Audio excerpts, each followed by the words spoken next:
Alberto, ¿tienes el micrófono abierto? Recién puse el paquete y me dijeron que llega mañana.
De Marco o el salón 12 debería estar desmuteado, ¿no? No sé por dónde sale el audio de ustedes.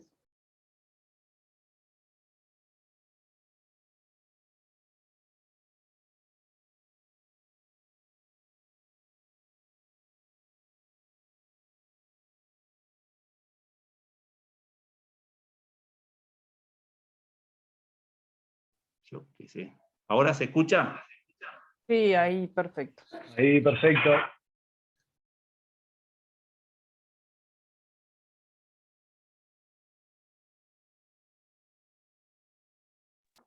Me parece que dije perfecto y se mutearon de vuelta, ¿puede ser? Bien, ahora no se escuchó más. Pensé que era yo que se me había bloqueado.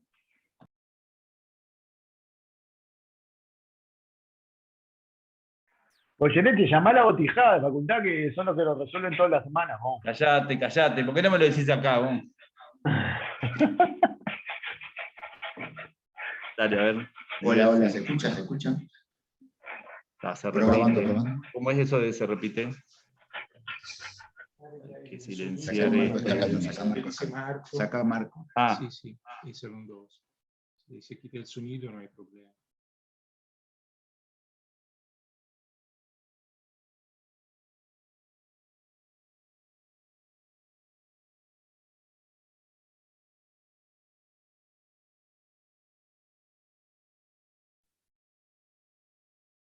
a ver ahora, Miguel. Hola, hola, ¿se escucha? Sí. Ahora sí. Sí, dice que sí. Sí, Está, pero se perfecto. repite Bueno, ahí, pero bueno. muchas gracias. Bueno, buenas tardes, entonces vamos a ver si empezamos. Gracias Juanjo y Marco y Ramón por la oportunidad de... Los dos no, Juanjo. Uno solo. Perdón, Miguel. Y está Marco. Hola, ahora sí. Perfecto, gracias. Bueno, les decía que gracias por la oportunidad de poder conversar un ratito con ustedes. Sí, con respecto a la presentación que hacía Juanjo, yo con la FAO trabajado desde 1980 y pico, pero ahora últimamente, por razones de edad, porque la FAO tiene un límite de edad, hace como 6 o 7 años que no estoy trabajando con FAO. Este trabajo en particular que vamos a presentar hoy fue un arreglo, un contrato, un convenio directamente con el Instituto de Estadística de Palestina. Bueno, obviamente hecho a través de vínculos con la FAO, pero no fue un contrato de la FAO. Esa era la primera observación. La segunda observación, que es importante, es que esto que voy a presentar hoy es una propuesta de trabajo que la están pretesteando o probando en este momento, estos días, en el campo, allá en Palestina. Pero todavía no, se va a implementar en enero. Segunda, tercera y cuarta semana de enero, si todo sale de acuerdo a lo que está planificado. Juanjo decía que yo fue el que empecé con las encuestas. Puede ser. No sé, una práctica que es común en los censos de población y que no es común en los censos agropecuarios es hacer encuestas de post-enumeración censal. En el censo de población, digamos, para ponerlo en claro, lo que tratan básicamente es medir su cobertura de personas o de hogares censados. Entonces, comparan los hogares censados con los que deberían haberse censado y ahí se saca la subcobertura del total de la población. En el censo agropecuario es más complicado porque, como vamos a ver ahora, por un lado tenemos hogares, por otro lado tenemos explotaciones agropecuarias, que es la unidad estadística del censo agropecuario. Por un lado podemos tener errores que se compensan, entonces no alcanza con contar la cantidad, vamos a ver después algún ejemplo allí, no alcanza con contar la cantidad de explotaciones que deberían haberse censado y compararlas con las censadas. En fin, y ahí aparece un tema que para mí es muy importante y por eso yo lo puse como abajo, puse un ejemplo, record linkage. No es que no se haga record linkage, no se haya hecho en otras encuestas de cobertura, pero lo que sucede es que ahora con el tema de los Big Data y con el tema del uso cada vez creciente de datos administrativos y de muchas fuentes de datos administrativos, esto es crucial. La forma de unir, aparear, machear, para usar un anglicismo, registros de distintas bases de datos es algo que adquiere una importancia fundamental. Más aún, aprovecho que esté Juanjo y la gente de acá de la licenciatura, yo creo que este es un tema que la licenciatura debería ponerle énfasis en cuanto a estudiar el tema de cómo unir registros de bases diferentes. El INE de Uruguay, por ejemplo, ahora está, de acuerdo con la idea, digamos, en su plan estratégico, con la idea de que el censo 2023 sea el último censo en el cual se hace golpeando la puerta de la gente y que usar registros administrativos, como sucede ya en los países nórdicos, en Holanda, está pensando, está diseñando un sistema con 3 enormes bases de datos que le llaman de personas, de domicilios y de empresas, y esas va a haber que unirlas, esas va a haber que enlazarlas, va a haber que enlazar. Si M Escabino, que aparece en una base, es el mismo que Marco Escabino de la otra. Entonces, ese tipo de cosas requiere un trabajo muy grande y vamos a ver después algunos, al final yo les voy a presentar algunos ejemplos de software que se han desarrollado y demás. Por eso, en particular, me interesaba tomar como excusa este trabajo del Censo de Palestina como ejemplo de record.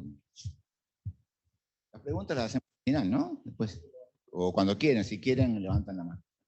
Bueno, vamos a empezar. Al principio, bueno, yo no puse una diapositiva de resumen, porque me olvidé, pero lo que vamos a hacer es una presentación digamos, de encuadre, ¿no? Que es Palestina, dónde está, cuál es su sector agropecuario.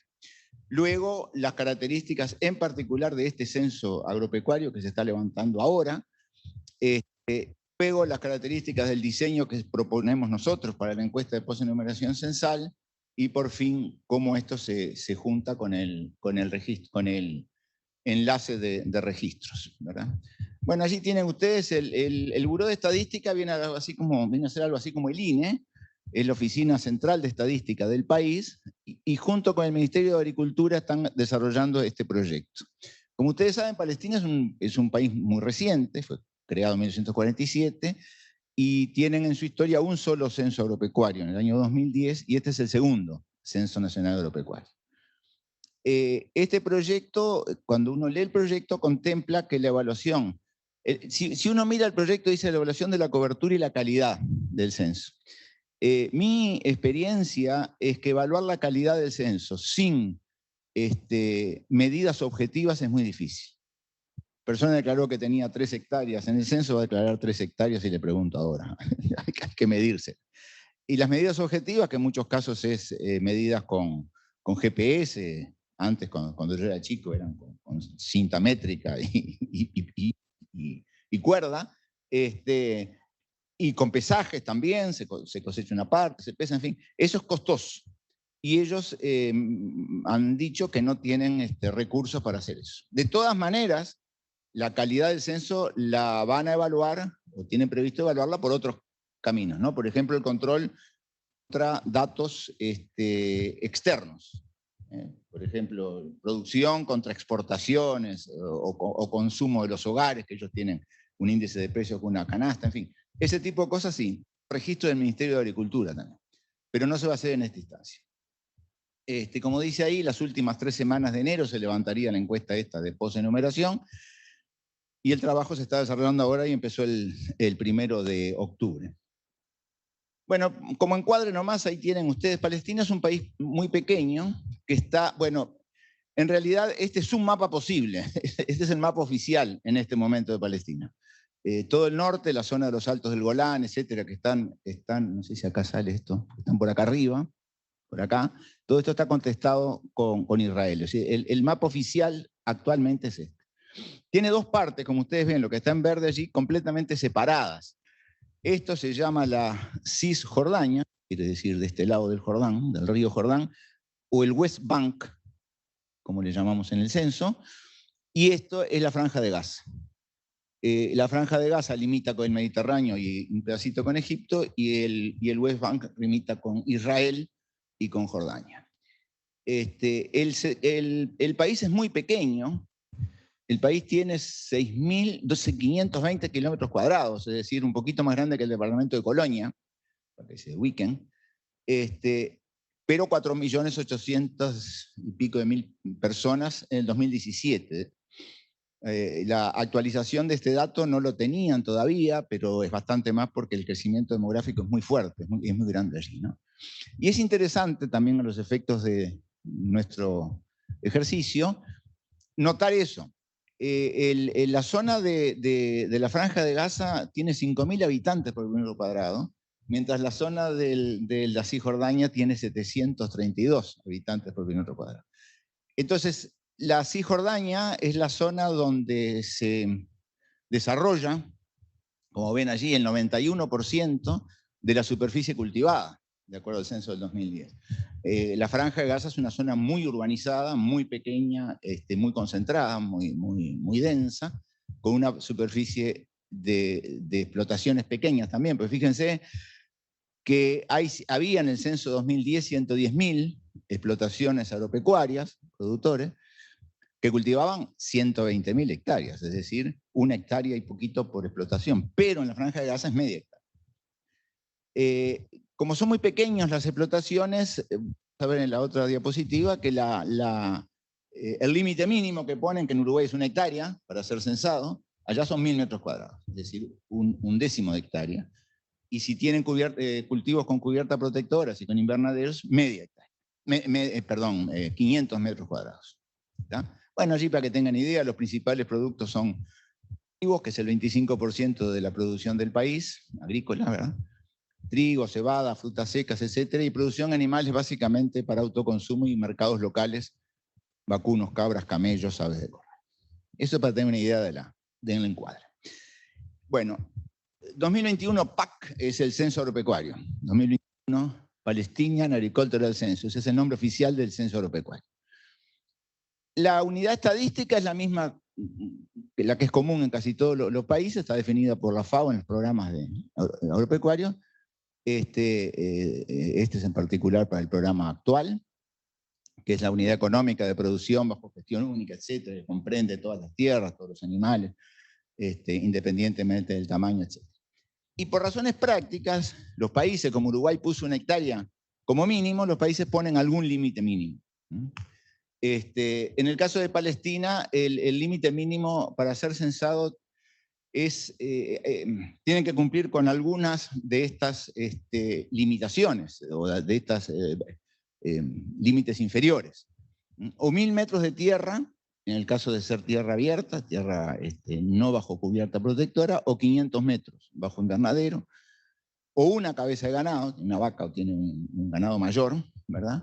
O un camello, o 5 vinos caprinos o porcinos, o una mezcla de 3, 2 y 1, lo que sea, mezclas de ellos, o 50 aves de corral o conejos también, mezclas de ellos, o 3 colmenas.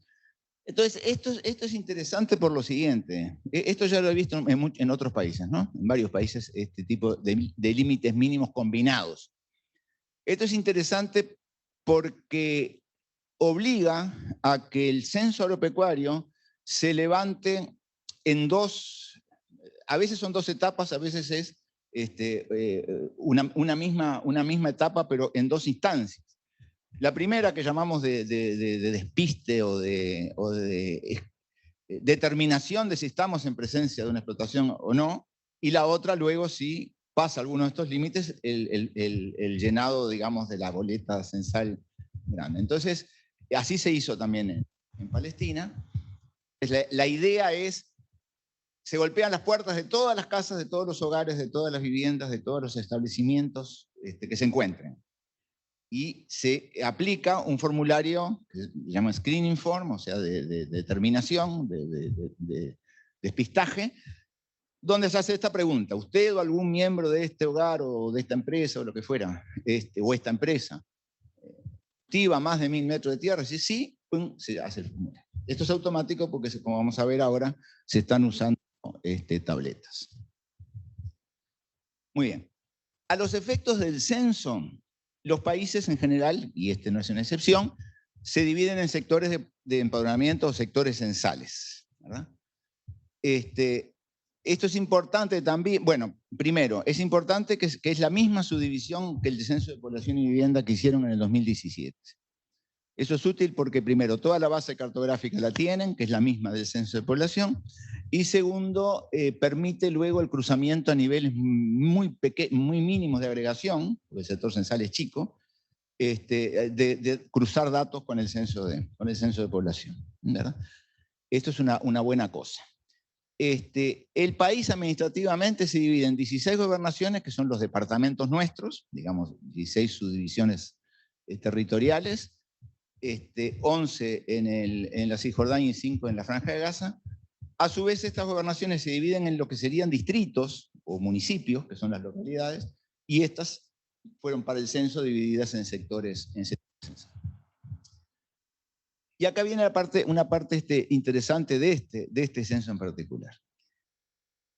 En general, en cualquier país, en el caso de Uruguay, en cualquiera de los países nuestros, una vez que se hace la partición del área, de la región, del país, del censo, de lo que fuera, del departamento, en sectores censales, el censo consiste en barrer el sector censal, es decir, ir uno por uno. En el caso de Uruguay no se golpea casa por casa, pero se tiene un marco previo, un listado, ¿verdad?, del censo anterior, del registro del Ministerio de Agricultura. Y acá también, acá hay otra cosa interesante, acá también, haciendo una pequeña digresión, es muy importante el record linkage. Uno tiene varios marcos. Si yo saco el listado de productores del sector censal 7 de Soriano, o de Dolores, por decir algo, de un distrito, y tengo varios marcos, tengo las informaciones de DICOSE, tengo los registros del ministerio, la declaración esta que hay que hacer ahora, tengo el censo viejo, tengo esto. Tengo que saber si ahí tengo duplicaciones, si faltantes, si las personas con nombres parecidos son los mismos. Ahí hay otra tarea importante de unión de datos, de enlace de registros, sea dicho de paso. Bueno, en el caso de Palestina tenemos 3 tipos de sectores. Bueno, unos que son los de abajo de todo, los que no tenían actividad agrícola en el 2017, ¿verdad? o son desiertos o son zonas urbanas densas que no tenían actividad agrícola. ¿Por qué dice 2017? Eso es importante. El censo de población del 2017, que lo hizo el mismo INE, esta misma oficina, el censo de población tenía una pregunta que decía, ¿usted o algún miembro de este hogar tiene actividad agrícola por cuenta propia? Esa pregunta, el censo de población. De manera que el censo de población permitió hacer una lista de todos los que tenían, de todos los hogares que estaban unidos, ¿verdad? Que estaban conectados con alguna explotación agropecuaria. Capaz que no llegaba al mínimo, capaz que después eso no se detectó. Pero sí ellos tenían la lista, y esa lista la usaron como marco del censo. Entonces, tenemos aquellos que ellos en el censo agropecuario lo están haciendo de la manera que hacemos nosotros, tradicional, donde enumeran todo el sector censal. ¿Qué sectores censales son estos? Son los que tienen alguna actividad agropecuaria y en el censo de 2017 tenían más del 5% o más de hogares o de establecimientos que tenían actividad agropecuaria. Ese es un tema en los censos, porque uno dice, en el censo agropecuario, ¿cubrimos el centro de Montevideo? Y yo qué sé, capaz que hay productores agropecuarios que tienen su campo en otro lado. ¿Sí? Uruguay tiene un criterio que es seguir la tierra. ¿Sí? La tierra la encuentran en Soriano y después averiguarán que el productor vive en 18 y Andes, pero no se va a la casa de 18 y Andes, ¿verdad? Acá es diferente. Acá bueno, primero, se barren los sectores que tienen algo importante de producción. 5%, que tiene un número de hogares que el 5% más hacían algo de agricultura. Y luego, los otros sectores, que son los que tenían algo, porque no eran sin nada, tenían algo, tenían más de cero, pero menos del 5% de hogares que conducían explotaciones agropecuarias, ahí lo que hicieron fueron y visitaron a esos hogares. A ver qué había pasado con ellos. ¿Está bien? Ahora en el censo. Realmente estos son zonas urbanas, hay muy poca agricultura allí, o una cosa que en Palestina es importante, los campos de refugiados. Normalmente hay un tipo de agricultura, pero son pocos. En fin, esto tiene un problema a los efectos también de la encuesta de postenumeración, porque nosotros vamos a tener que saber si los que visitaron, los que censaron de estos que fueron casa por casa, no están omitiendo otros. Porque además el problema es que el censo, como viene en la diapositiva siguiente, el censo de población 2017 no fue actualizado. Y es un país con una movilidad grande de gente y de hogares. Entonces, acá tenemos más o menos una idea de cómo es la cosa. En total, el país se dividió en 6.822 sectores censales. De esos 754 no correspondía porque no tenían nada de agropecuaria en el censo 2017 de población. Y luego tienen allí 4.761 en todo el país. Se hizo numeración total y 1.307 se hizo esta dirigida. Preselección de hogares. Bueno, y ahí está más o menos lo que les contaba recién. En los sectores de numeración completa, que son esos que figuraban en el cuadrito, se barren encuestando a cada hogar y establecimiento. Se barren quiere decir que se define un recorrido y el encuestador lo va siguiendo y donde encuentra una casa, o en realidad donde encuentra edificación, ahí adentro puede haber varios hogares, varias casas, ahí aplica los cuestionarios. Y estaba apoyado en el marco censal, ¿por qué? Porque el marco censal les daba un mapa donde tenían ya los recorridos. Entonces se apoyaba en eso y más o menos sabían, bueno, en este sector censal aparentemente deberíamos encontrar más o menos 80 establecimientos. Tienen una guía, ¿no? Acá se aplica el formulario, es muy sencillo el formulario, lo único que pregunta es lo de los límites mínimos, ¿verdad? Pregunta los límites y pregunta también si en ese hogar son una o varias personas las que tienen, o sea, preguntan cuántos establecimientos agropecuarios son conducidos desde este hogar. Esa es otra pregunta. ¿Hay alguien que haga así? ¿Cuántos conduce? El hogar, ¿no? Bien, Y si la respuesta a alguna de esas preguntas es sí, tengo más de 5 conejos, creo que eran, sí, ahí se le aplica el cuestionario. Automáticamente el software salta para el cuestionario. En los sectores donde se preseleccionaron hogares o unidades, hogares o establecimientos quiero decir, no tiene por qué ser un hogar, puede ser una empresa, un taller mecánico, que ahí no vive el dueño ni es un hogar, pero en ese taller mecánico hay alguien que tiene una explotación agropecuaria, por ejemplo. O mejor dicho, el propio taller mecánico, además de ser taller mecánico, explota un campito, ¿verdad? Por eso ponemos unidades y no hogares necesariamente. Y ahí se le aplica el mismo procedimiento, ¿sí? Pero solo a esos, que en el censo 2017 tenían algo. Esto es muy importante, el levantamiento se está haciendo con tabletas donde ya tienen GPS. Es decir, nosotros tenemos georreferenciadas las direcciones, tanto del censo de población como las del censo agropecuario. Como la vamos a tener la de la encuesta de posenumeración. Eso espero que facilite mucho los enlaces, pienso. Bueno, acá está lo que les decía hoy, que se va a evaluar solo cobertura, porque no había presupuesto para el otro. Y ahí están los parámetros que vamos a tratar de estimar con la encuesta, ¿verdad? El número de explotaciones correctamente incluidas en el censo, es decir, aquellas que de acuerdo con la definición de explotación agropecuaria y con los límites mínimos debería estar incluida en el censo. El número de explotaciones que están omitidas, incorrectamente excluidas. Eso es la subcobertura. El número de explotaciones incorrectamente incluidas, que es la sobrecobertura.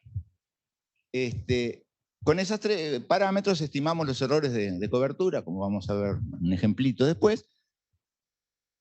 Y el diseño de muestreo, esto, bueno, por ahí hablamos de antecedentes que hay. El diseño de muestreo es un diseño muy, muy, muy sencillo. Se seleccionan sectores censales completos. Se pueden seleccionar partes, pero es complicado las partes porque la ubicación del hogar puede haber movido adentro. Es difícil establecer límites adentro. Se seleccionan sectores censales completos y se barren en la encuesta de post-enumeración censal. Es decir, es un diseño por conglomerados en una única etapa. Está bien. O sea, es un muestreo por conglomerados en una sola etapa. Y la otra cosa importante es que la encuesta de posenumeración debe levantarse lo más rápido posible, de cercano al fin del censo, para evitar todos los cambios que hay en el camino. Y ahí hay otro problemita que vamos a ver ahora. Muy bien, seguimos. Bueno, hay un señor, Carl Walter, que en el año 86, el hombre trabajaba en la FAU, y escribió varias cosas sobre la encuesta de posenumeración censal. Los supuestos que tiene la encuesta de posenumeración censal es, primero, que el censo y la encuesta tienen que referirse al mismo momento del tiempo. El periodo de referencia del censo es 1 de octubre de 2021, en este caso. Entonces, si la persona el 1 de octubre tenía más de 5 conejos, entraba, pero si el conejito le había nacido el 3 de octubre, el 5.º conejito no entraba. Es decir, hay una fecha precisa de cuándo se define la explotación. Esto es complicado porque, como vamos a ver ahí entre los problemas que tiene, la diferencia entre la encuesta de posenumeración y la fecha de referencia del censo van a ser como 4 meses y medio. Entonces el recordatorio puede no ser bueno. Segundo, la enumeración del censo. Esto es lo que llamamos en estadística métodos de captura-recaptura. En definitiva es eso, ¿no? Es decir, el censo tiene una cierta probabilidad de captura de las unidades que tiene que censar, que investigar, y la encuesta de posenumeración es la recaptura, con otra probabilidad distinta. Lo importante es que esos sean independientes, ¿verdad? Que no esté influyendo una en la otra. El tercer supuesto, que es muy difícil, pero que no hay otra manera de hacerlo, que es que la encuesta de posenumeración se levanta sin error. Acá lo que se trata es que los que la conducen sean los mejores que habían trabajado en el censo, ¿no? Que los supervisores buenos trabajen como encuestadores, ese tipo de cosas, que el entrenamiento, la capacitación sea muy fuerte, en fin, ¿no? O sea, tenemos que agarrarnos de algo, ¿no? Pues si no, no, estamos en un tembladeral. Entonces, el supuesto es un supuesto fuerte, pero que es que lo que dice la encuesta de posenumeración es lo que debería haber sido el censo. Después el apareamiento de datos se hacen sin error, es otro supuesto fuerte. Y ahí está el problema del enlace de registros. Y la quinta, que yo después me quiero referir un poquito a esto más enseguida, es que la base del censo ha sido previamente limpiada. Es decir, que se le sacó todo lo que fueran duplicaciones, datos mal entrados, datos espurios, fuera de rango, todas esas cosas. Bueno, el diseño más o menos es eso, se conduce en una muestra de sectores. La tasa de cobertura del censo hay que estimarla, basándose en la comparación entre los registros del censo y de la encuesta de posenumeración, que se llama estimación dual o captura-recaptura. Y por las características de esto, nos pareció, y ellos estuvieron de acuerdo, en definir dos universos bien separados. El West Bank, o la Cisjordania, y la Franja de Gaza. Pues son distintos desde el punto de vista agropecuario, son distintos en la densidad de población, son distintos en los tamaños, en fin. Entonces, tratarlos por separado. Y en cada subuniverso de eso nos pareció útil definir estratos. ¿Por qué? Porque aparentemente, dado que las tasas dado que primero, que trabajan en un caso barriendo todo el sector y en el otro caso yendo a casas específicas, donde estas casas específicas pueden estar desactualizadas porque vienen de la lista de censo de población, posiblemente la mala cobertura en esta parte no barrida sea diferente la tasa a la cobertura en las otras. Entonces ahí sugerimos usar dos estratos, los que fueron los sectores completamente enumerados y los sectores donde se fueron a los hogares predeterminados. Entonces, bueno, nos quedan allí una partición en cuatro estratos, dos en un subuniverso y dos en el otro. Y esos son los tamaños, los n grandes, ¿no? Entonces, al final de la historia, en cada subuniverso tenemos que de manera independiente, porque se van a elegir independientes, tenemos un diseño estratificado de conglomerados en una sola etapa. Estratificado porque así lo definimos, conglomerados porque lo que vamos a recorrer son los sectores censales, conglomerados de unidades, y una etapa porque no sorteamos adentro de los sectores. Bueno, en cuanto a la tasa de muestreo, que preguntaba Ramón de la probabilidad. En cuanto a la tasa de muestreo, acá en Nicaragua 2001-2011 fui yo que lo diseñé, y ahí habíamos hecho una especie de pretest para estimar un poco las varianzas y ver cómo podían ser los errores y demás.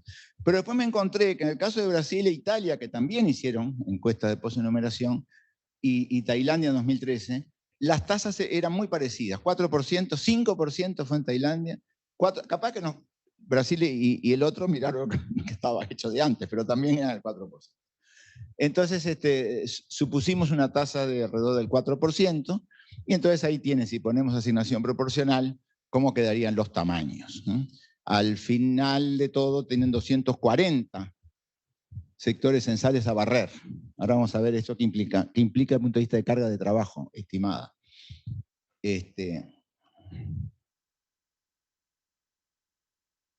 Bueno, dadas las restricciones presupuestales que tienen para el censo, propusieron considerar algún ajuste al diseño. ¿Y qué pasa si en vez de ir a todos, ir a los dos estratos, vamos solo al estrato de los sectores que se censaron totalmente, que son los que agrícolamente son más importantes, porque los otros contribuyen poquito porque eran menos del 5% de los hogares que tenían agricultura. En ese caso hay un estrato del 2 que desaparece, queda el estrato 1 solo, o sea, ya deja de ser estratificado. Es un muestreo aleatorio simple. En el INE de allá, que es el PBS, aún no ha tomado resolución.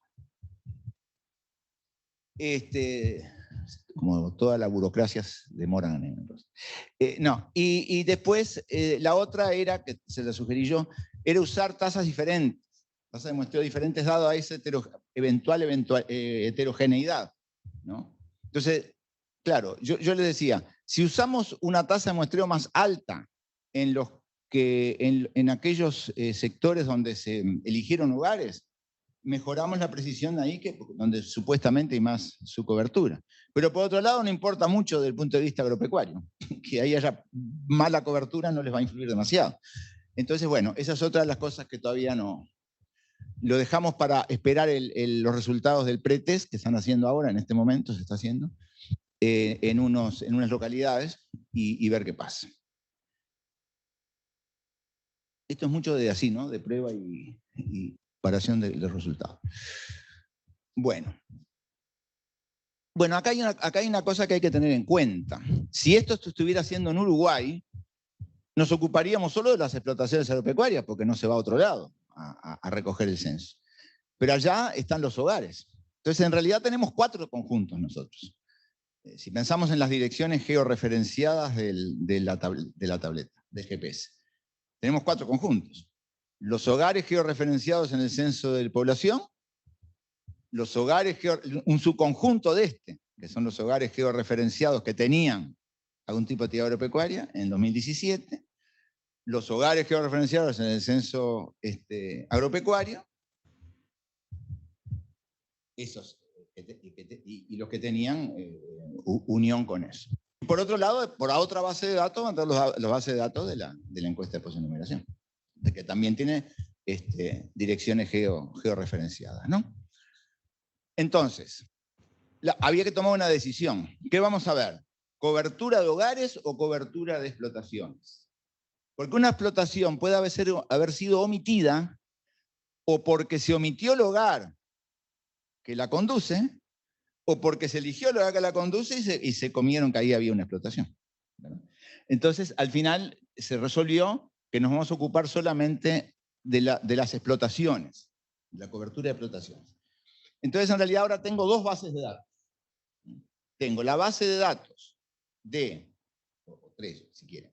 Tengo la base de datos de las explotaciones censadas, la base de datos de las explotaciones de la encuesta de posenumeración, y también tengo, si quieren, la base de datos del censo de población y vivienda de aquellos hogares que tenían explotación.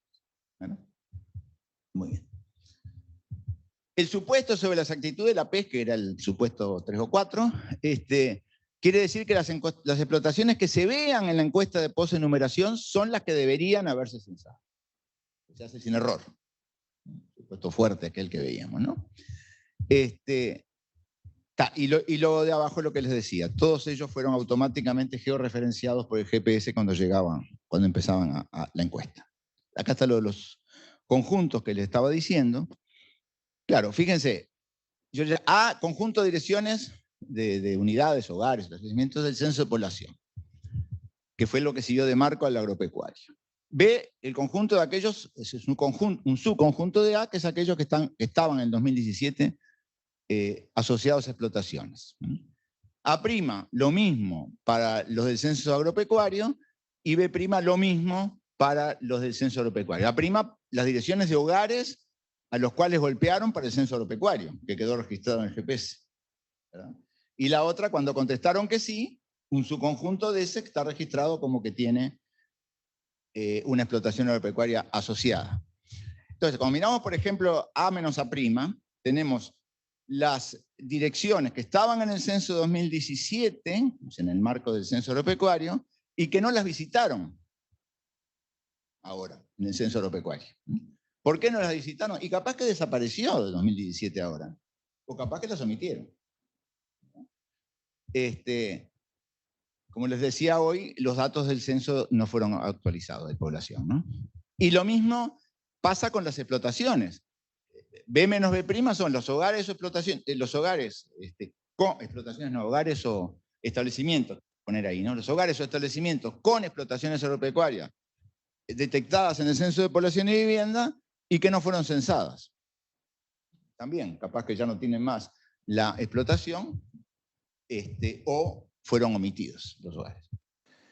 En resumen, la subcobertura, bueno, y acá quiero hablar un poco de la otra. La subcobertura puede ser por omisión de unidades o por error de conformar lista de explotaciones en el censo. Y la sobrecobertura puede provenir del error de incluir como explotación a unidades que están por debajo del límite inferior. Y también por duplicación. Entonces acá a mí se me planteó un problema. Primero tuve una gran alegría cuando dije, bueno, pero si usan la tableta tiene filtros. Entonces, el filtro no le va a dejar entrar como explotación a una que no tiene la cantidad de animales o hectáreas del límite inferior. Ahí estamos cubiertos. Y del filtro, y después en el procesamiento, si hay duplicación, la limpieza de bases la va a detectar. ¿Verdad?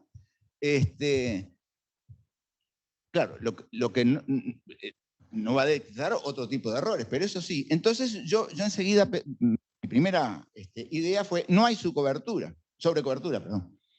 No puede haber de más. Porque si la quisiste hacer de más, el programa te la rechazó, no le dejó avanzar al que tomaba los datos. Pero después me dijeron, no, entonces yo dije, bueno, si es así, tenemos solo su cobertura y es muy fácil. Ahí ni siquiera hay que hacer enlace, porque el error solo viene de su cobertura y entonces alcanza con contar unas contra otras. Y me dijeron, no te entusiasmes porque no tenemos los filtros que hay que tener y además no confiamos en los chequeos que le están poniendo al procesamiento. Así que vamos a cubrirnos y hacerlo como a la vieja usanza. O sea, hacía antes que existiera el GPS. Muy bien. Bueno, y acá, ahí salió un clic ahí, este está corrido. Ahí tenemos cuál es la situación que nos vamos a encontrar.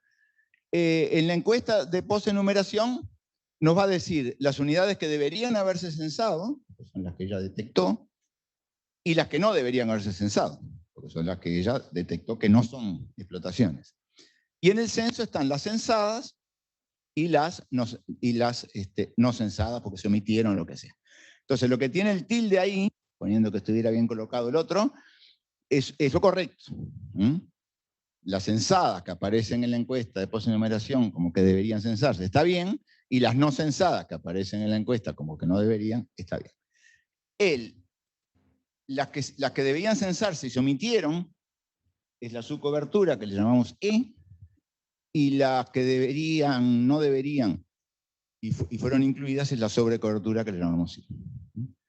Entonces, al total de las que deben censarse, le llamamos T, y el total de las censadas es B. Y ahí se empiezan a definir los distintos errores, ¿no? Bueno, ¿cuáles son las variables? Muy sencilla, esto es sencillísimo, son todas variables de tipo Bernoulli, ¿verdad? Si llamamos ZJ a una variable que vale 1 si la unidad fue censada, y 0 en otro caso, la unidad J, y XJ, la unidad J, debía haberse censado, le llamamos 1 y 0 en otro caso, la suma de los X nos da el total de las que deberían haberse censado, obviamente. La suma de los Z nos da el total de las que se censaron efectivamente. Y definimos las XJ menos ZJ como T menos B, y eso se llama error neto de cobertura, que tiene el problema que cuando tenemos subcobertura y sobrecobertura se compensa.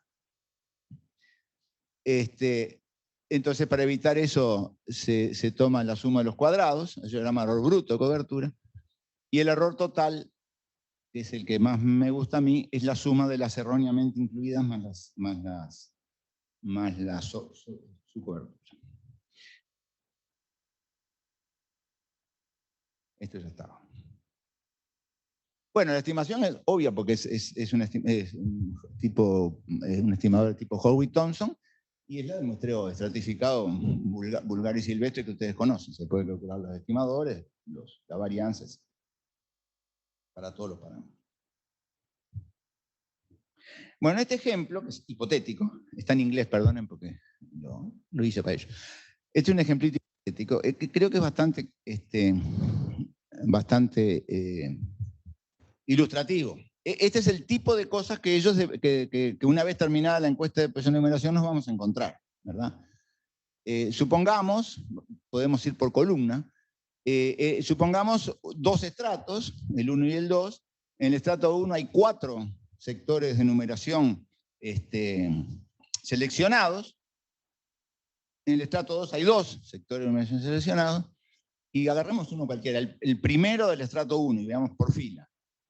Hubo 171, pero este es hipotético, ¿no? Hubo 171 registros de explotaciones en el censo.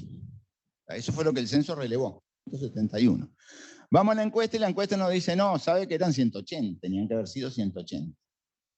La primera reacción es decir, hubo 9 de su cobertura. Comieron 9, pero no. Se comieron 25, ¿verdad? Homicidios, porque se emparejaban solo 165. O sea, de los 180 había solo 165 que se emparejaban con los 160. ¿Cómo 15? Claro, 15 omitieron. 15 omitieron. Pero no es la diferencia entre 180 y 171. Queda 9, porque esos 9 se componen de 15 omitidos y 6 erróneamente incluidos. Bueno, y entonces ahí están los errores. El error neto, el error bruto. Y eso para cada uno de ellos. Se le puede calcular abajo las varianzas muestrales allí. Fíjense que el error neto puede ser negativo, y de ahí vienen las compensaciones, ahí viene lo malo de usar. A mí me gusta más usar el error total, que más claro me parece. Que son la cantidad de omitidos más la cantidad de incorrectamente incluidos. Y bueno, y a partir de ahí sacan cuadros resúmenes de este tipo, ¿verdad? Estimar, tenemos por un lado los censados, ojo, los 599 en este ejemplo hipotético del estrato 1 son los censados en los sectores censales elegidos. Si expando eso a la población, me da que tendría que ser 4.598 en toda la población, tienen suficientes variaciones, ¿está? Como hacemos con cualquier cosa. Y luego abajo estimo los parámetros. Estimo la sobrecobertura, el error neto, la subcobertura y el error. Esto más o menos es el tipo de salidas que ellos deberían. Ellos manejan SPSS todavía, ¿no? Están por incorporar el R, pero no, todavía no lo incorporaron. ¿Cómo se va a hacer la encuesta en el campo? En el campo, como les decía, la encuesta va a barrer los 240 sectores esos que van a ser seleccionados, ¿no? Lo van a barrer a todos, incluso los de los chiquitos, ¿no?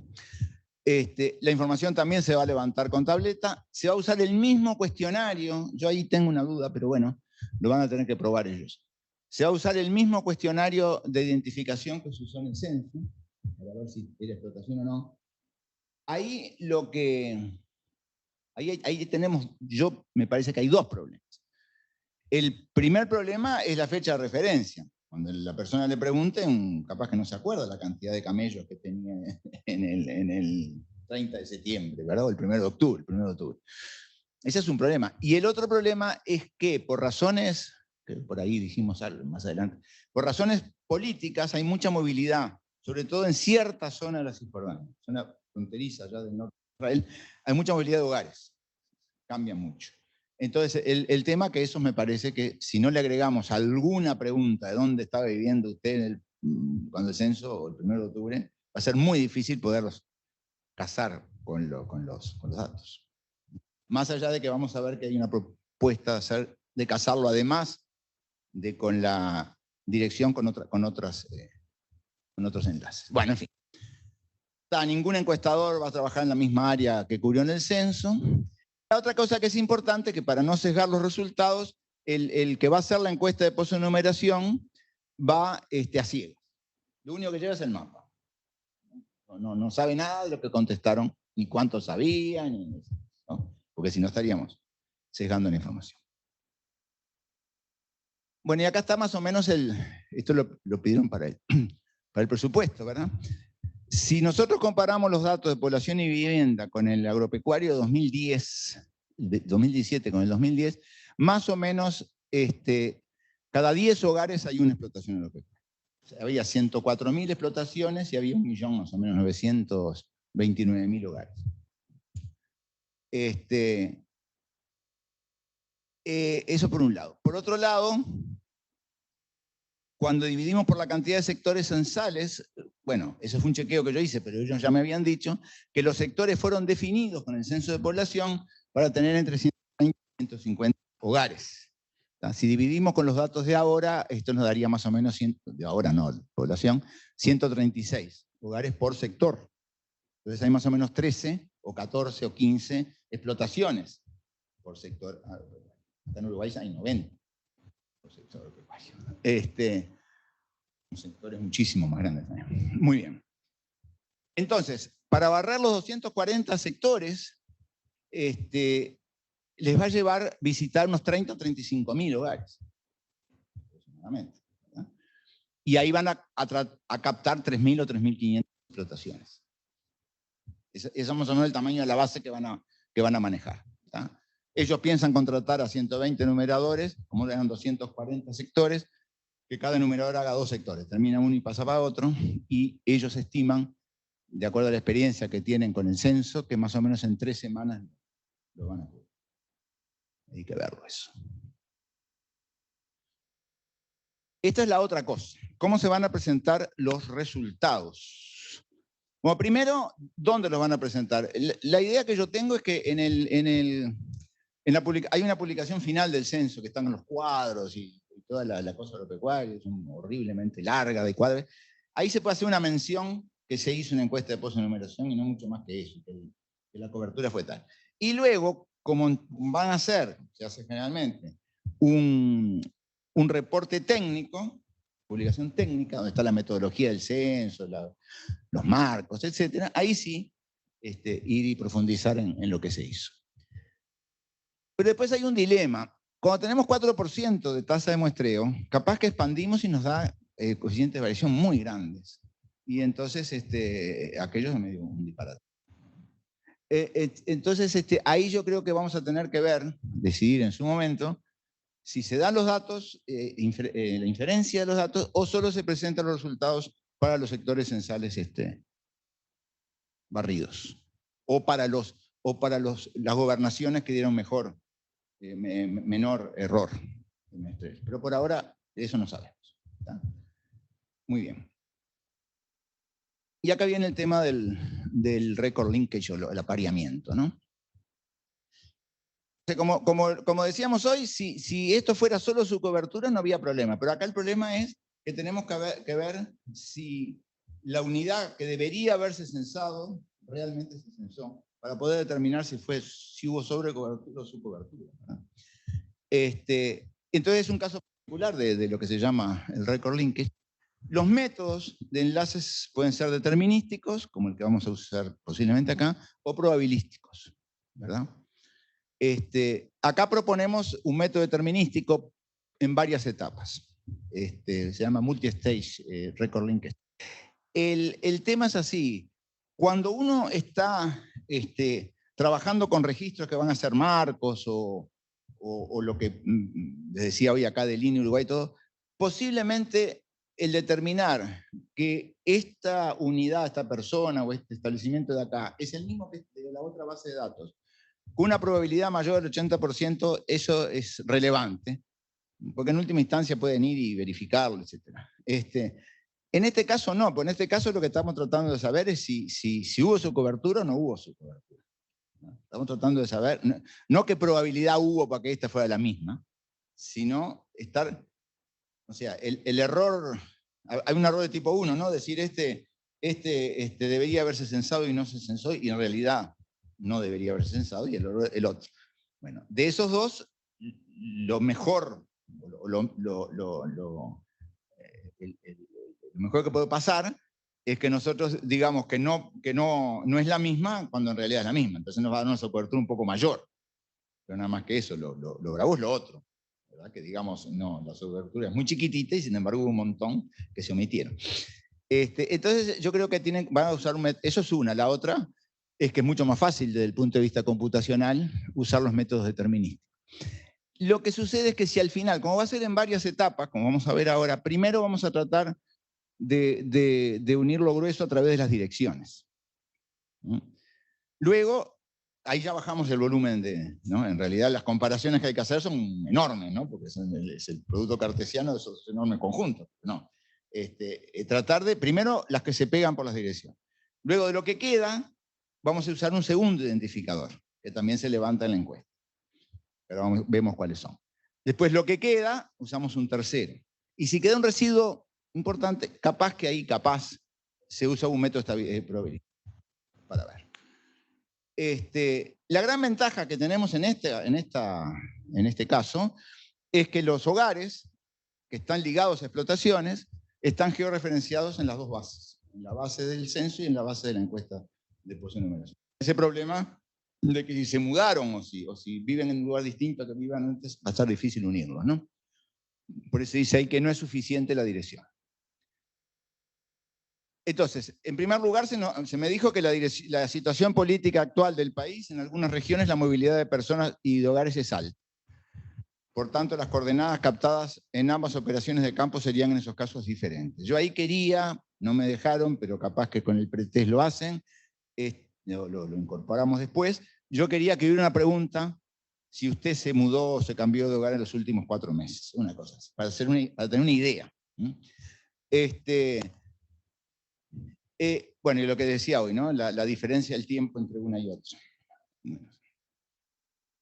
Entonces, el proceso que nosotros estamos sugiriendo de apareamiento en varias etapas podría resumirse en lo siguiente. En una primera etapa tenemos M chiquita apareamiento de los N registros de la encuesta de numeración, y ahí no hay duda, y ahí ya bajamos el volumen que nos queda. En la segunda etapa, los N-M no apareados confrontan con los del censo, utilizando otro identificador que es la identificación del productor, el número de cédula de identidad, digamos. Ahí vamos a tener, calculo yo, otro conjunto de enlaces que ya los dejamos afuera. Luego, los que permanezcan no apareados se van a confrontar usando el nombre, jefe del hogar. O sea, esos son dos registros que no tienen ni el mismo número de identificación ni la misma dirección. ¿Está? El nombre del jefe del hogar. Por último, hay una pregunta 24, creo que es la 24, en el formulario ese de despiste, que pregunta cuántas explotaciones están vinculadas a este hogar. Entonces, ellos sugerían usar también eso, en último caso, para ver si puede ser o no la misma unidad. ¿Tá? Entonces, lo que yo sugiero es que si al final de dicho proceso quedaran muchos casos dudosos, podría intentarse la aplicación de un método probabilístico. El método probabilístico básicamente es lo siguiente. A partir de los que ya tenemos identificados sin error, que sabemos que aparean estos, ¿no? O que no aparean, si lo que sabemos, es decir, vamos a ver, pensemos que tenemos el conjunto de parejas, la enorme cantidad esa del producto cartesiano de los datos del censo y los datos de la encuesta de posenumeración, ¿verdad? Esas parejitas. De esas parejas le asignamos un 1 si aparean y un 0 si no aparean sin error, sin dudas. Eso ya lo hicimos con todos estos identificadores, ¿verdad? Luego, con eso, se diseña un modelito, puede ser un modelo de regresión o un modelo cualquiera, o se puede calcular con estos valores de los identificadores cuál es la probabilidad de que estén juntándose o no juntándose, y hacer máximo de verosimilitud, un cociente de verosimilitudes, cosas así, se arma un modelo. Y ese modelo se le aplica a los dudosos. Y uno define un límite inferior, dice, bueno, si me da más del 80%, más del tanto por ciento, o si el cociente de verosimilitudes me da más de 0,70, entonces digo que son la misma. Eso es un poco la idea de los modelos probabilísticos. Bueno, después el software que existen. Existen varios. En el paquete R hay uno que se llama Record Linkage, que esa es para el determinístico. O sea, uno le da las bases y le da los identificadores, y el programa lo junta, esto para determinísticos, pero también tiene una posibilidad de aplicar métodos probabilísticos. En Brasil desarrollaron ese, que es libre también, el RECLINK 2, bueno, y ahí hay otros, ¿no? Y el relé ese fue hecho por los italianos, hay un artículo muy interesante que ellos hicieron en el Censo Agropecuario 2010, también una encuesta de posenumeración, y terminaron haciendo esto del enlace probabilístico, entonces desarrollaron un software libre que está desarrollado en R, hecho en R, ¿no? Que llaman relays. Relay. Y nada más. Esas son las referencias para que queden ahí si ustedes quieren ir a alguno de los trabajos. No, nada más. Eso es todo y yo les agradezco. ¿Preguntas? Nada.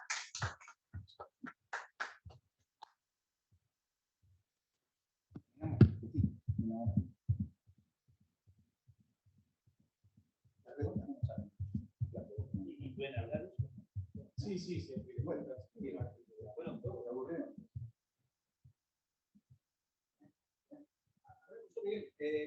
¿cómo fue el tema del que está haciendo ahora antes de ser verdad? Perdón. Usa el micrófono, si no, no nos escuchamos. Gracias.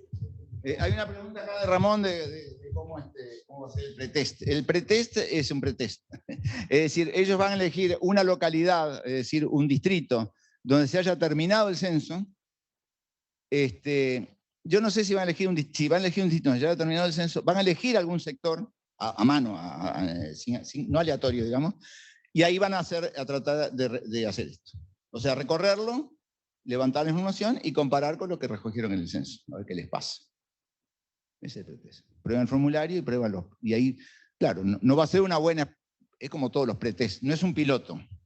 No es reproducir exactamente todo lo que se va a hacer en la verdadera encuesta, pero es un testeo. Bueno, ¿preguntas?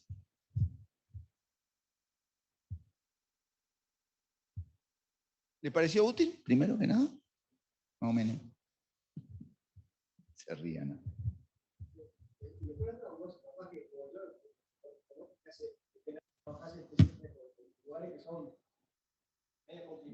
No, acá trabajé acá porque todo... No, está bien, pero quiero decir, por ejemplo, el antecedente que mandaste de Nicaragua, yo recuerdo a veces que, siendo vos director acá del IETA, que llegué siempre con el tema de la FAO, que nunca eran lugares sencillos, ¿no? O sea, eran lugares medio selváticos, medio complicados. En general, digo, no sé cómo opera el tema de qué tan, en general, la población de Palestina es tan, vos no sabés, digamos, adepta, proclive a dar información, porque me parece que eso puede ser una cosa medio complicada, no sabes. Está. Seguramente le pregunté, yo te he dicho que sí, que son todos colaboradores. No sé.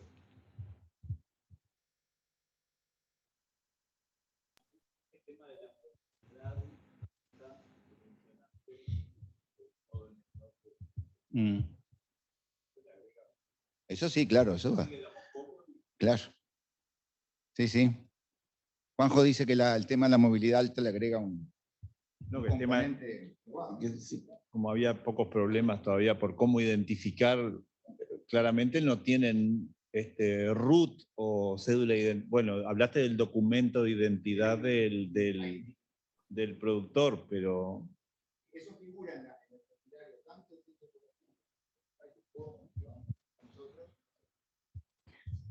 formulario, tanto de nosotros como el de población, como el de agropecuario, que es el mismo, formulario de despiste, figura el nombre, cuántos son de familia en el lugar, etcétera, y el número de documento de identidad.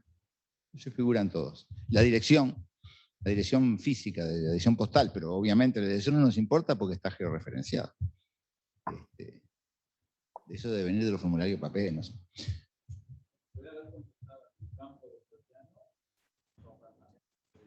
Bueno, lo que pasa es que como ellos, ahí está, como la forma de entrarles por el hogar, te va a aparecer el apartamento 18 unido a un campo en Soriano. Pues esa era la otra, yo les decía, ¿y no tienen dirección de la explotación? Y me dijeron, sí, cuando el hogar está en la misma explotación, sí.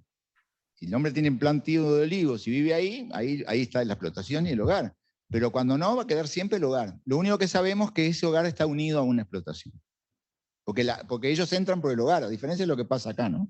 Acá se entra por la explotación o por el establecimiento, le llaman acá. Pero sí. Sí, ahora, perdón. Al lado de otra, por ejemplo, lo que yo había trabajado en Nicaragua, que se le habían levantado los formularios en papel, esto es mucho más fácil, porque el problema ahí sí que era trabajo detective. Porque además nos encontramos, en aquel caso, ¿no? en el censo de 2011, nos encontramos que había una cantidad había un encuestador en particular, que había encuestado en un sector de los que había salido sorteado, que le había errado de sector, y había censado a los del otro sector de al lado, que estaban todos duplicados con el del otro encuestador. Entonces no había omisión ahí, pero si uno miraba solo el sector sorteado, quedaban omitidos esos, porque el tipo le había errado y le había puesto el numerito del de al lado. Acá no hay problema con eso no va a pasar, ¿no? Y lo mismo el lío que hay con los nombres, el que pone F. González, Federico González, Fernando González, y todos tienen, hay algunos que tienen, pues en Nicaragua también se estaba en el documento de identidad, pero tiene el documento de identidad que es una diferencia de un número, entonces no sabés si se equivocaron. Ese era un trabajo detective tremendo. Acá yo pienso que va a ser más fácil, pienso. Acá en el Zoom hay una pregunta. Para acá, sí. De día. ¿Cómo te va? Hola, sí, buenas tardes para todos. Estamos hablando desde Uruguay, Javier Fernández y Federico de León. Están evaluando debido a que la encuesta posee numeración es tan próxima al censo, los casos de su cobertura, salir a buscarlos, y, No. y viceversa, los de sobrecobertura, bajarlos de la base definitiva del censo. No, porque el objetivo de la encuesta no es corregir errores de datos del censo. El objetivo es solamente ver... a ver, ¿cómo te voy a decir? Todo este tema de las buenas prácticas y de la transparencia a los usuarios y a los stakeholders, todas estas cosas, hace que los organismos cada vez más insistan en que hay que dar toda la información posible al usuario. Entonces vos al usuario le decís, mire, este censo tiene una subcobertura del 8%, y ahí alcanza. Que se las arregle, si le gusta o no le gusta, o si incide en el gobierno para corregir los datos, es otra cosa. No. Bien. Bueno, muchas gracias. Perdón, en población sí hacen ajustes. Ajá. En población hacen ajustes. Por ejemplo, ajustan por su cobertura el número de personas y el número de hogares. ¿Sí? Pero acá no.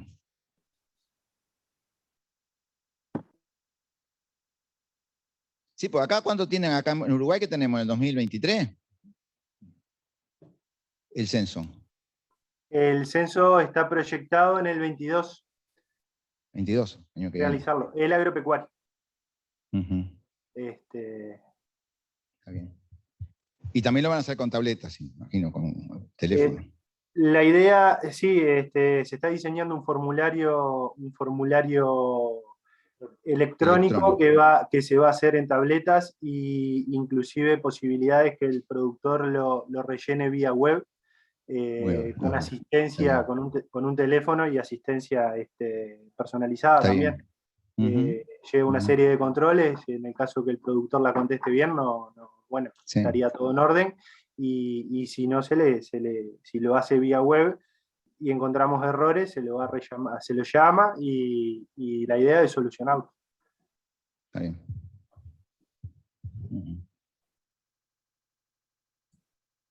Bueno, agropecuario, población 2023. Es una lástima que lo hagan antes, pero bueno.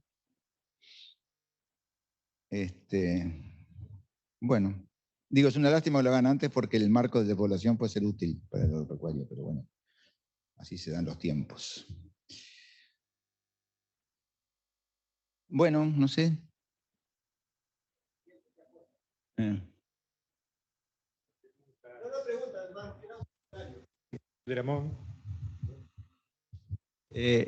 Hola, No, en realidad comentario de este asunto del linkage. Yo ya lo había visto, no con este asunto de la parte agropecuaria, sino exactamente. Te iba a decir que, claro, la vez pasada me acuerdo haciendo unos cursos en Coursera. Me recuerdo haber hecho unas cosas que tenían que ver con investigación en clínica, era en la Universidad de Colorado. Entonces justamente decían que el tema que allá los tipos tienen que cruzar la información de la gente que se atiende, digamos, en algún sistema, el tema de tienen información de los seguros, porque allá es bien diferente acá a Uruguay, entonces tienen que cruzar muchas fuentes de datos, y entonces claramente cuando van a hacer investigación clínica, que es sobre poca cantidad de información, para que sea, digamos, que cumpla todos los criterios metodológicos, resulta que la información que van a sacar necesitan hacer justamente ese laburo previo de juntar grandes mueles de datos y ir detrás, digamos, del dato faltante, haciendo esa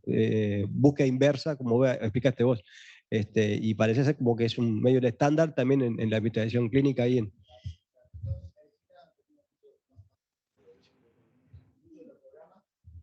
Nada más se desarrollaron por la American Cancer Association, por ejemplo, en Estados Unidos. No, claro, lo que plantea Ramón es interesante por esto también. Supongamos que tenemos dos bases de datos. Yo en algún lado trabajé algo parecido a esto. Tenemos dos bases de datos. Por ejemplo, la que yo trabajaba era así. Había un registro de productores era en Costa Rica, y el registro era por cultivo. Había un registro de productores de maíz, un registro de productores de arroz, etc. Por un lado. Y por otro lado, teníamos los datos de... ese registro lo llevaba el Ministerio de Agricultura. Y por otro lado, teníamos los datos de la que sería la DGI, o sea, la Oficina de Impuestos. Y la Oficina de Impuestos tenía también datos de los distintos productores por los impuestos que pagaban. Y ellos querían... Y bueno, entonces lo que se quería era unir las dos cosas a fin de enriquecer los datos que estaban en una de las bases. No me acuerdo en cuál, pero en una base de repente había, yo qué sé, 50 datos por producto, en la otra había 37 datos por producto. Bueno, los que no eran iguales, ¿cómo se podían enriquecer y hacer una... que es un poco lo que plantea Ramón también, ¿no? Con el seguro médico tal, y con el dato del hospital, y con el dato de no sé qué, voy ampliando la información que tengo sobre el paciente. Esto es lo mismo. Con los datos de distintos registros, amplío la información que tengo sobre la unidad que me interesa. Pero en ese caso, tenés que estar seguro de que la unidad que te interesa es la misma unidad. Entonces, no solo el record linker es importante para armar una única base, sino que es importante también para cuando uno hace muestreos o cuando uno hace investigaciones que precisa datos de base o covariables o lo que fuera, poderlas obtener a partir de juntar registros. Por eso yo creo que es algo que hay que seguir estudiando y desarrollando, me parece a mí, ¿no? Es muy, muy importante. Galmés. Sí. Hola, Pablo Couto acá de Día. No, ¿qué tal? No, justamente nosotros estamos trabajando en un proceso de unión de registros administrativos, que en Uruguay son bastante abundantes, y ahí tenemos una base importante de empresas identificadas antes del arranque del censo. Ahí estamos uniendo a través de un pentajo la base de datos de empresas agropecuarias del BPS, estamos incorporando la información de DICOSE, y todo atado, unido con los padrones, con el número de padrón. Estamos metiendo una serie, hay más registros que estamos utilizando, planes de uso y manejo de suelo, registro hortícola, frutícola, INAVI. Entonces Uruguay es bastante, en el sector agropecuario hay mucha información en registros administrativos, y eso va unido con información geográfica. Entonces, en la medida que se detecte un padrón de una empresa, al pintar, por ejemplo, un padrón de una empresa, me va a traer todos los padrones asociados que me los une el registro administrativo. Bueno, es un trabajo muy, muy interesante que se va a aprobar en este censo y nos va a dar un respaldo importante en el trabajo de campo, ¿no? Sí, sí. Ahora, fíjate ahí qué importante que es el tener la seguridad, digamos, de que estás hablando de la misma entidad, ¿no? De la misma explotación. Claro, porque si entraron mal el número de padrón, en uno de los registros le erraron el discochazo y te pusieron un número equivocado, no lo juntas. Tenés una serie de controles aparte cruzado con la parte de información geográfica, ¿no? Eso te permite ver, claro, hacer esos controles. Va a tener tiene controles de calidad y eso va a estar atado a la información que va a tener el empadronador al traer una explotación, le va a traer toda esa información. Eso también lo que nos va a permitir es reducir la cantidad de preguntas que se hacen directamente al productor, porque se van a chequear, por ejemplo, los datos de ganadería, si la declaración corresponde al periodo de referencia de ICOSE, se chequean los totales y de repente en la apertura de categorías estamos pensando en no preguntarla. Eso reduce los tiempos y bueno, ese tipo de cosas. Sí, sí. Pero bueno, estamos en ese proceso. Más o menos para esto del record linkage también se aconseja que las claves, o se llaman key identifiers, la clave de identificación sean pocas también. Claro.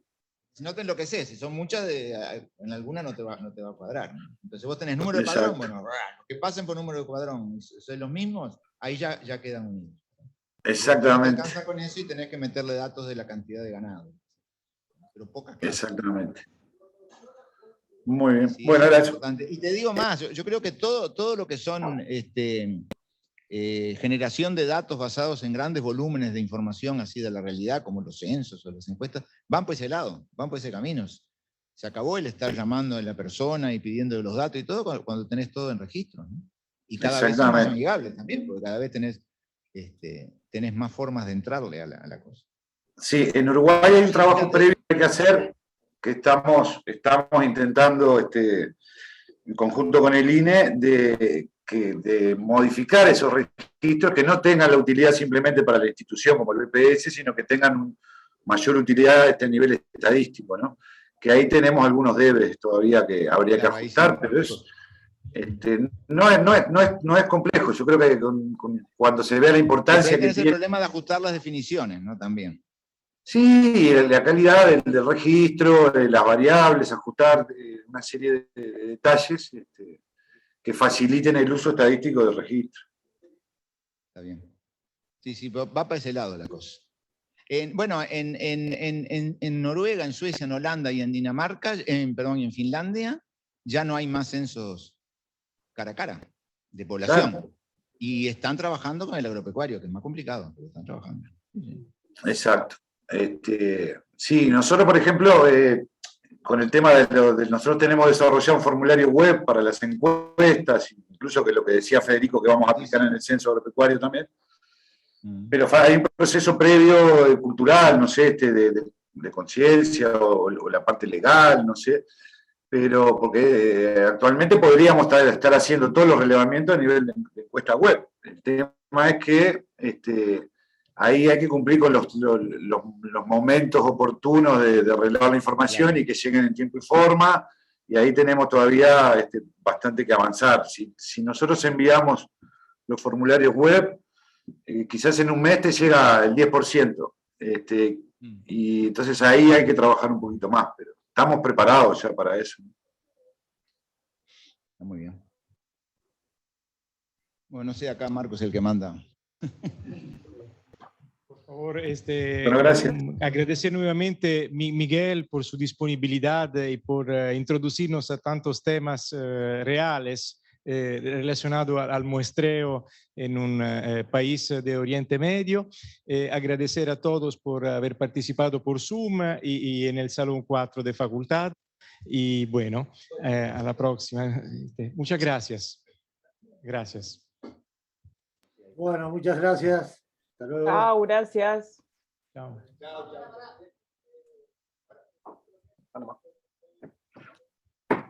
Vamos.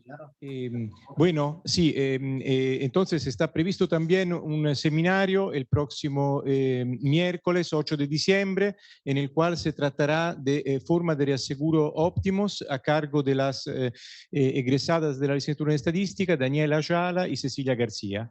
Bueno, muchas gracias, Ramón, para recordarnos. Hasta luego a todos.